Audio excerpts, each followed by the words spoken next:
इस वीडियो में vernier caliper के बारे में हम लोग पूरी जानकारी लेंगे। इसका प्रयोग कहाँ किया जाता है, उसके पार्ट्स क्या है, लीस्ट काउंट क्या है, प्रिंसिपल क्या है, इन सभी के बारे में हम लोग पूरी जानकारी लेंगे। दोस्तों, इसके पहले हमने फिटर ट्रेड के बहुत सारे वीडियो बनाए हैं, उनकी प्लेलिस्ट वीडियो के एंड में दी गई है, उसे आप ज़रूर देखिएगा और फिटर ट्रेड के थ्योरी को अच्छी तरह से समझ लीजिएगा। इसके पहले हमने माइक्रोमीटर के बारे में पूरी जानकारी दी थी, उनकी लिंक्स डिस्क्रिप्शन बॉक्स में दी गई है, उसे भी आप ज़रूर देखिएगा। तो चलिए दोस्तों, अब हम जानते हैं इसके बारे में। वर्नियर कैलिपर का आविष्कार 1630 में किया गया है। पॉल वर्नियर नाम के जो साइंटिस्ट है, उन्होंने इसका आविष्कार किया गया है। इसकी सहायता से किसी भी कंपोनेंट के बाहरी, अंदरूनी और गहराई के माप एक साथ ले सकते हैं, और वो भी मेट्रिक और ब्रिटिश दोनों सिस्टम में एक साथ ले सकते हैं। इसको मल्टीपर्पज इंस्ट्रूमेंट कहा जाता है। यह डिफरेंट टाइप्स के आते हैं। जो कैलिपर का जो प्रयोग किया जाता है, जिसमें कैलिपर वर्ड का, जिसमें 2 स्लाइडिंग स्केल होता है, वो डिफरेंट टाइप्स के होते हैं, जैसे कि vernier depth gauge, vernier bevel protractor, vernier micrometer, gear tooth vernier caliper और वर्नियर कैलिपर। इसमें आज सिर्फ हम वर्नियर कैलिपर के बारे में जानकारी लेंगे। इसके जो एडवांटेज होते हैं, सबसे पहले अब हम इसके क्या क्या एडवांटेज है वो उसके बारे में जान लेते हैं। यह अलग अलग साइज में उपलब्ध होता है, जैसे कि 0 to 135 mm से लेकर 0 to 4000 mm तक अलग अलग साइज में ये उपलब्ध होता है, और इसकी सहायता से आराम से हम किसी भी लंबे कंपोनेंट में 4000 mm लंबे कंपोनेंट तक हम आसानी से मेजरमेंट ले सकते हैं। इसकी सहायता से इनसाइड, आउटसाइड और गहराई के, इनसाइड, आउटसाइड और गहराई के तीनों माप हम एक साथ ले सकते हैं। इसीलिए इसको उपयोग होता है मल्टीपर्पज के लिए हो जाता है। जैसे कि हम माइक्रोमीटर अगर प्रयोग में लाते हैं, तो उसमें बाहरी मेजरमेंट के लिए आउटसाइड लेना पड़ेगा, और गहराई के लिए डेप्थ मेजरमेंट, इस तरह से अलग अलग माइक्रोमीटर लेना पड़ेगा। लेकिन इसमें एक ही कैलिपर की सहायता से हम किसी भी जाप के इनसाइड, आउटसाइड और डेप्थ के माप ले सकते हैं। इसकी सहायता से हम मेट्रिक और ब्रिटिश दोनों सिस्टम में एक साथ मेजरमेंट ले सकते हैं। जैसे कि आप देख रहे हो, यहाँ नीचे की साइड में मेट्रिक सिस्टम में दिया गया है मेजरेशन, और ऊपर की जो साइड है उसमें ब्रिटिश सिस्टम में। माइक्रोमीटर में ऐसा नहीं है, आपको मेट्रिक के लिए अलग और ब्रिटिश के लिए अलग माइक्रोमीटर प्रयोग में लाना होता है। लेकिन वर्नियर कैलिपर में एक साथ हम मेट्रिक और ब्रिटिश दोनों प्रणाली में आराम से किसी भी कंपोनेंट के मेजरमेंट ले सकते हैं। इसकी सहायता से मेट्रिक सिस्टम में 0.02 mm और ब्रिटिश सिस्टम में 0.001 इंच इतनी एक्यूरेसी से किसी भी जाप के बाहरी, अंदरूनी और गहराई के माप ले सकते हैं। इससे हाइट मेजरमेंट भी ले सकते हैं, उसके लिए अलग से आपको अरेंजमेंट करनी होती है। और इसकी जो एक्यूरेसी आपको बताया 0.02 mm मेट्रिक सिस्टम में, और ब्रिटिश सिस्टम में 0.01 इंच, इतनी एक्यूरेसी से हम एक साथ मेजरमेंट ले सकते हैं। अब हम जानते हैं इसके डेफिनेशन के बारे में। डेफिनेशन जानना बेहद ज़रूरी है दोस्तों। तो डेफिनेशन है, vernier caliper is a direct linear precision measuring instrument. Vernier caliper is a direct linear precision measuring instrument, ये इसकी डेफिनेशन है से ये आपको अच्छी तरह से याद करना चाहिए। और इसका जो मटेरियल होता है, ये मटेरियल स्टेनलेस स्टील से बनाया जाता है, इसको हार्डन किया जाता है। इस तरह से ये होता है। तो स्टेनलेस स्टील से बनाने का एक रीज़न होता है कि उसके जो एक्यूरेसी है वो ख़राब नहीं होने चाहिए, इसीलिए उसको, और उसकी ग्रेजुएशन में नहीं मिटना चाहिए, इसलिए इसको स्टेनलेस स्टील से बनाया जाता है। इसके जो प्रिंसिपल है 2 स्लाइडिंग स्केल के ऊपर। जैसे कि आप यहाँ देख रहे हो, 2 अलग अलग स्केल है, ये बीम की अलग स्केल है और ये वाली वर्नियर की अलग स्केल है। तो ये 2 स्लाइडिंग स्केल के ऊपर डिपेंड होता है, जिनके ऊपर अलग अलग मार्किंग होती है, डिफरेंट मार्किंग होती है, तो उसके ऊपर होता है। और इसके जो टाइप्स है, अलग अलग टाइप्स होते हैं। आपको शायद जानकारी नहीं होंगी कि इसके भी टाइप्स होते हैं, टाइप ए, टाइप बी और टाइप सी। इस तरह से ये इसके टाइप्स होते हैं। इसमें टाइप जो ये होता है, ये टाइप ए का कैलिपर है एक्चुअली। ये टाइप ए का कैलिपर है। इसमें आउटसाइड, इनसाइड और गहराई के माप ले सकते हैं। टाइप ए में फाइन एडजस्टिंग यूनिट नहीं होता, यहाँ फाइन एडजस्टिंग यूनिट नहीं है, तो ये टाइप ए कैलिपर है एक्चुअली। और टाइप बी में जो होता है उसमें निब्स नहीं होते, ये निब्स होते, ये नहीं होते, और उसमें फाइन एडजस्टिंग यूनिट भी नहीं होता। लेकिन उसकी सहायता से हम बाहरी, अंदरूनी और गहराई के माप ले सकते हैं। बाहरी माप लेने के लिए इसका प्रयोग किया जाता है, और इसी को यहाँ से कट करके उसको इनसाइड भी मेजरमेंट ले सकते हैं। वो टाइप बी होता है। और टाइप सी जो होता है वो टाइप बी की तरह ही होता है, उसमें भी निप्स नहीं होते, और इनसाइड और आउटसाइड मेजरमेंट हम इन्हीं जा की सहायता से ले सकते हैं। यहाँ से इस तरह से इसे कट किया जाता है और उसके मेजरमेंट लिया जाता है। लेकिन टाइप सी में जो होता है वो फाइन एडजस्टिंग यूनिट होता है। इस तरह से ये फाइन एडजस्टिंग यूनिट है, ये होता है टाइप सी में। लेकिन आजकल ये टाइप सी को ही मॉडिफाइड किया गया है, ये और सी को एक साथ मॉडिफाइड किया गया है। और जो प्रयोग में लाते हैं उसमें निब्स भी होते हैं, ये भी होता है, और इसमें फाइन एडजस्टिंग यूनिट होता है। वही कैलिपर आजकल प्रयोग में ज़्यादा लाया जाता है। तो दोस्तों इस तरह से इसके टाइप्स है। अब हम जानते हैं इसके अवेलेबल साइज। मार्केट में IS कोड के हिसाब से 3651 IS कोड जो है इसका, इसके हिसाब से यह 0 to 135 mm से लेकर 0 to 4000 mm तक के साइज में उपलब्ध है।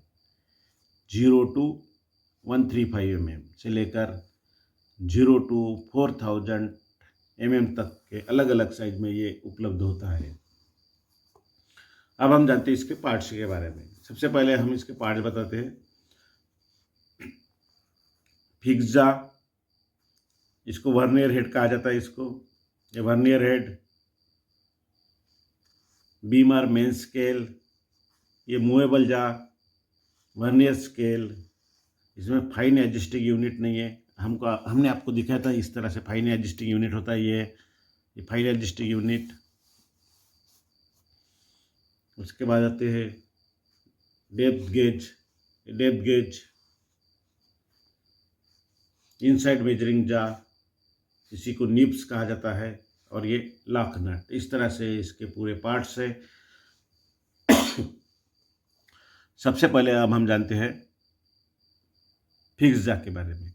ये फिक्स जा बीम को बिल्कुल राइट एंगल में बनाया रहता है, समकोण में बनाया रहता है। इस तरह से बिल्कुल राइट एंगल में होता है। और जो आगे का जो पोर्शन होता है इसका, ये इसको ब्लेड की तरह किया जाता है, क्योंकि जो पतले जो होते हैं मेजरमेंट, थिन मेजरमेंट के लिए, मतलब जो पाइप होते थिन पाइप, उसकी मेजरमेंट लेने के लिए इसका प्रयोग किया जाता है, थिकनेस जांचने के लिए खास करके। और उसके बाद इसमें स्लॉट होता है। ये स्लॉट, इसका प्रयोग तब होता है जब हम मशीनिंग करते हैं, तो उसमें मेजरमेंट लेते समय एरर आ जाती है। एरर आने का कारण है कि उसमें जो बर्स होते हैं, बर्स होने के कारण मेजरमेंट में एरर आती है। तो एरर नहीं आनी चाहिए, इसलिए इस तरह से इसमें गैप रखी जाती है। उसके बाद आते हैं दोस्तों, इसमें जाप, इसको सपोर्ट देने के लिए इसका प्रयोग किया जाता है। किसी भी जाप कंपोनेंट के आपको मेजरमेंट लेना है इस तरह से, तो इसका सबसे पहले इस तरह से इसका सपोर्ट दिया जाता है, और उसके बाद इस तरह से मेजरमेंट लिया जाता है। तो ये सपोर्टिंग जा होता है एक्चुअली जाप के लिए। इस तरह से ये प्रयोग में लाया जाता है। और उसके बाद आते हैं बीम आर मेन स्केल। यह हमारी बीम आर मेन स्केल है। इसके नीचे की साइड में आप देख सकते हो मेट्रिक सिस्टम में ग्रेजुएशन है, ऊपर की साइड में ब्रिटिश सिस्टम में, इसी के ऊपर मेन स्केल होती है। उसके बाद आते हैं वर्नियर हेड। ये जो पोर्शन होता है ये वाला, इसको वर्नियर हेड कहा जाता है। इसमें मूवेबल जा, लॉकिंग स्क्रू और ये डेप्थ बीम इस तरह से फिक्स होते हैं, इस तरह से ये। उसके बाद आते हैं मूवेबल जा। ये मूवेबल जा होता है जब हम किसी भी कंपोनेंट के मेजरमेंट लेते थे, तो इसको इस तरह से स्लाइड करके उसमें इस तरह से चिपका देते हैं, और उसके सहायता से हम मेजरमेंट लेते हैं। तो इसको मूवेबल जा होता है। ये अपना जो होता है वर्नियर हेड, उसी के साथ अटैच रहता है। उसके बाद आते हैं वर्नियर स्केल। ये जो छोटी स्केल दिख रही है आपको, ये छोटी स्केल को वर्नियर स्केल कहा जाता है। ये मेट्रिक सिस्टम में और ऊपर की साइड में ब्रिटिश सिस्टम में इसको वर्नियर स्केल कहा जाता है। इसमें कुल 50 डिवीज़न होते हैं, 50 डिवीज़न आप ध्यान में रखिएगा। उसके बाद आता है फाइन एडजस्टिंग स्क्रू। तो ये जो होता है ये फाइन एडजस्टिंग स्क्रू होता है। जब फाइन एडजस्टिंग मेजरमेंट लेना होता है तब इसका प्रयोग किया जाता है। उसके बाद आता है डेप्थ बीम। ये डेप्थ बीम है, किसी भी स्लॉट की गहराई नापना है, होल की गहराई नापना है तो इसका प्रयोग किया जाता है। और ये जो वर्नियर हेड होता है उसी को ये अटैच रहता है, और जो बीम होता है उसमें एक नीचे ग्रूव किया रहता है, उसी में से ये आगे पीछे मूव होता है इस तरह से। उसके बाद आते हैं वर्नियर स्केल हो गया हमारा, फाइन एडजस्टिंग स्क्रू हो गया, डेप्थ गेज बीम। अब इनसाइड मेजरिंग जार, इसी को इनसाइड मेजरिंग जार या निप्स कहा जाता है। इसकी सहायता से किसी भी होल की डायमीटर लेना है, स्लॉट की चौड़ाई लेना है तो इसका प्रयोग किया जाता है। इनसाइड मेजरमेंट जो भी लेना है इसका प्रयोग किया जाता है। ये एक फिक्स दा की तरह बीम को फिक्स रहता है, और दूसरा जो होता है वो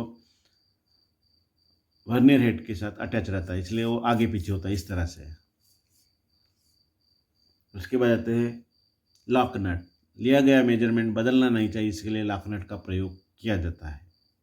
इस तरह से इसको लॉक किया जाता है। इसके बाद ये स्लाइड नहीं होता। तो ये इस तरह से इसके पार्ट्स है। अब हम जानते हैं इसके दोस्तों लिस्ट काउंट के बारे में और ग्रेजुएशन के बारे में। तो ग्रेजुएशन आप देख रहे हो इसको बीम और मेन स्केल की सबसे पहले जानते हैं। ये मेट्रिक सिस्टम में हम आज जानेंगे। तो इसके बीम के ऊपर आप देख सकते हो 0 to 150 तक हमने यहाँ ग्रेजुएशन किया गया है।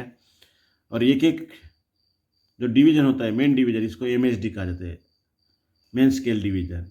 यहाँ की जो वैल्यू है वो 1 mm है, क्योंकि 1 mm के डिफरेंस में इसमें पूरे ग्रेजुएशन किया गया है। और हर 10वें पार्ट को नंबरिंग 10 मिलीमीटर, 20, 30 इस तरह से दिया गया है। तो ये मेन डिवीज़न कहलाते हैं, और इसकी वैल्यू जो होती है वो 1 mm होती है। अब आप देख लीजिए वर्नियर डिवीज़न की। तो वर्नियर डिवीज़न में इसमें समान कुल 50 पार्ट डिवीज़न होते हैं, 50 डिवीज़न। लेकिन ये 50 डिवीज़न मेन स्केल के 49 डिवीज़न लेके बनाए जाते हैं समान भागों में। 49 मेन स्केल के डिवीज़न लेके वर्नियर स्केल के ऊपर 50 डिवीज़न समान मापों में बनाए जाते हैं। अब हम जानते हैं इसका लिस्ट काउंट निकालने का फार्मूला। इसका जो लिस्ट काउंट निकालने का फार्मूला है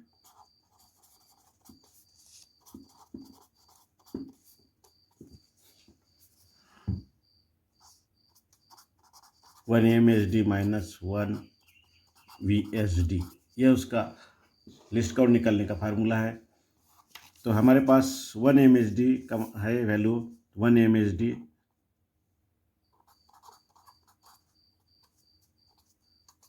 1 mm।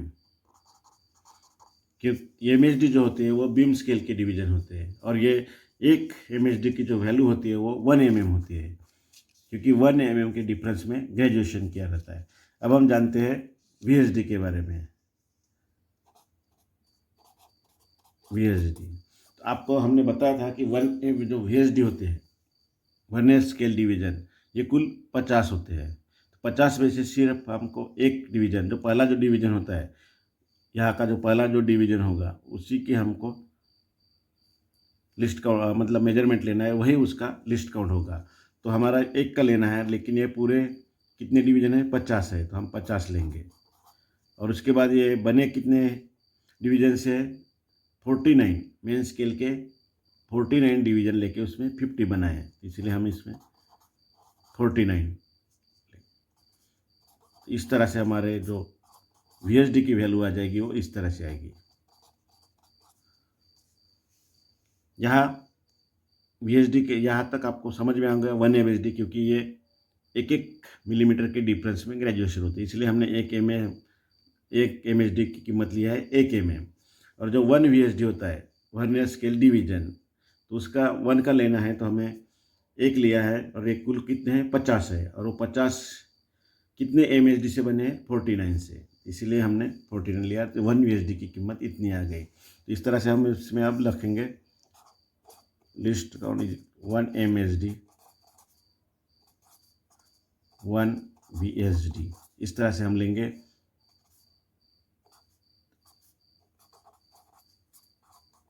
इस तरह से हमारा ये आ जाएगा।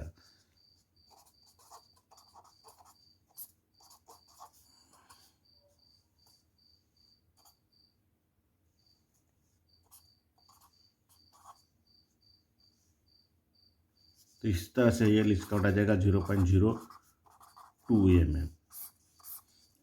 तो इसकी जो वैल्यू है, यहाँ के हर एक डिवीजन की वैल्यू आ जाएगी 0.02 mm VSD की।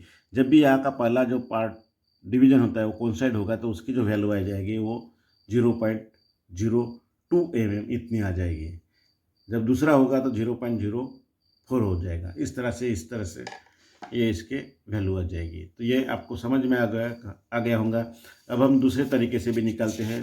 इसका दूसरा तरीका जो होता है वो है least count is equal to 1 division of main scale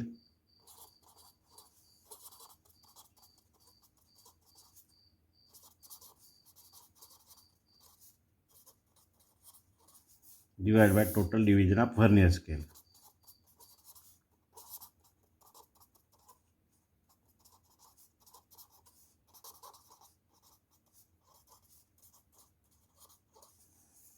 आपको मालूम है 1 डिवीजन क्या होता है, 1 mm होता है, और टोटल डिवीजन होता है मेन स्केल का 1 डिवीजन जो होता है उसका 1 होता है। 1 mm के डिफरेंस में ग्रेजुएशन किया रहता है, इसलिए 1। और टोटल डिवीजन आप वर्नियर स्केल, इसमें टोटल डिवीजन है 50। तो इस तरह से आ जाएगा, और ये 0.02 mm। तो इस तरह से दूसरे तरीके से भी आप लिस्ट काउंट निकाल सकते हैं। दोस्तों, अब हम जानेंगे इसके रीडिंग के बारे में। रीडिंग कैसे शो किया जाता है। दोस्तों, वर्नियर कैलिपर से रीडिंग दिखाने के जो स्टेप है इस तरह से है। सबसे पहला है main division of beam scale, उसको 1 mm से गुना करना है, क्योंकि 1 mm के डिफरेंस में वो ग्रेजुएशन होती है, इसलिए 1 mm से गुना करना है। और उसके बाद दूसरा जो होता है वर्नियर स्केल डिवीजन, उसको लेके 0.02 mm से आपको गुना करना है, और उसके बाद टोटल रीडिंग शो करना है। तो अब हम आपके लिए एक रीडिंग शो करके दिखाते हैं। 56.86 mm। यह रीडिंग कैसे बांधा जाएगा इसके बारे में अब हम जान कर लेते हैं। तो मेन डिवीजन होता है, ये हमारे होता है पॉइंट के आगे की संख्या, इसके 56 यहाँ आ जाएंगे। 56.00 mm इस तरह से हो जाएंगे, क्योंकि ये मेन डिवीजन वर्नियर डिवीजन।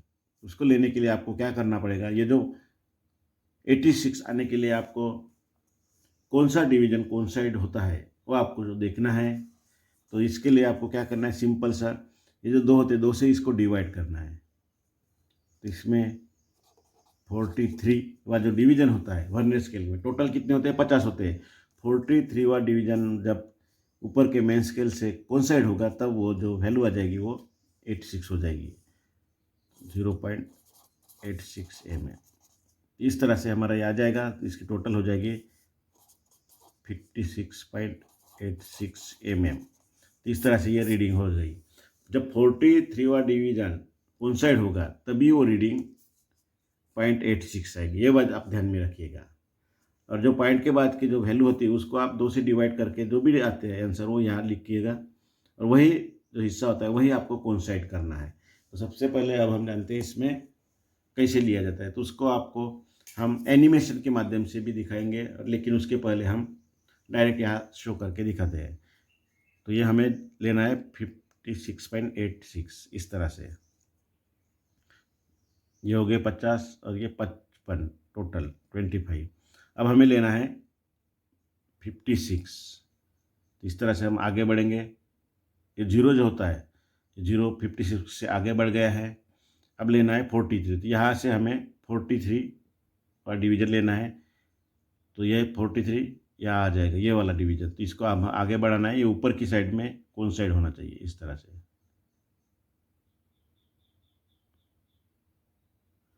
इस तरह से ये कोइंसाइड हो गया। देखो ये आप देख सकते हो 56 यहाँ हो गया, 55 और ये 56 हो गया, और इसके बाद ये 43 हुआ जो डिवीजन है ये वाला, ये बिल्कुल कोइंसाइड हुआ है ऊपर की रेखा में, ऊपर के, लेकिन यहाँ आपका जीरो बिल्कुल सही होना चाहिए। तो इस तरह से ये रीडिंग आ जाएगी 56.86।